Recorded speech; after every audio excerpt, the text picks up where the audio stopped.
Panguva ino the war veteran Blessed Geza ndiye mukomana ari kupisa.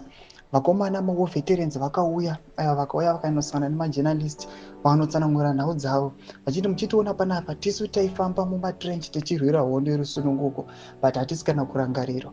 Vakomana vari kungoita zvavo zvematenda vachiita zvekudisappointa kana kubhitira macitizens vachifaita achitaura akabuda pachina akati mutungamiri wenyika yeMazuda Mnangagwa aiwa ngavachidzika zvavo pasi vastep it down. Sana mina mashoko anomudanyirwa panapa noti subscribe like on the bell kuti munapaende kozwa mudanyira chiti it's gloves off kuposta vakomana vana Blessed Geza nevamwe ma-war veterans vakauya navo nobva kudanyira chiti war veterans led by Comrade Blessed Geza held a presser where they directly confronted President ED. They said ED has failed, number 1. Number 2, no white farmer compensation.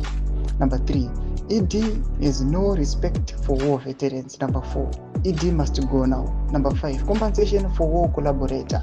Tomaswa nomuda itoko panapa nokumana Geza chiti aiwa vakomana tisakavirira hondo but hatisi kana kumbokompensitiwa hatisi kana kumborangariro. Panapa vanouya vachichema vachitsangura nyaya yavo vachiti aiwa vanhu izvi vari kungobenefita vanhu vari kumusoro vamwe vasina vanotomborwira hondo yerusununguko but ivo vakasafa vakaona chitsvuku vari kusiyiwa zvavo vakomana vachidya nhoko dzezvironda vanouya vachitsanangura aiwa corruption dziri kuitiwa munyika yeZimbabwe kubva ku the top leadership nevakomana vana Kinojivaya vari kushandisiwa kuti valute maminerals enyika. Mashoko atinoda kuti vana Blessed Geza panguva ino mukana vanhu vakura zvakadai aiwa vachiva vachitsanangura vachiexpressa mapoints avo vaona kuti aiwa vakomana situation yacho aiwa inenge yapfuura malimits. Mbudidze mafungiro enyu muri kudii pamusoro pechitiko ichi. Pinda comment section medu, subscribe or like, turn on the bell icon.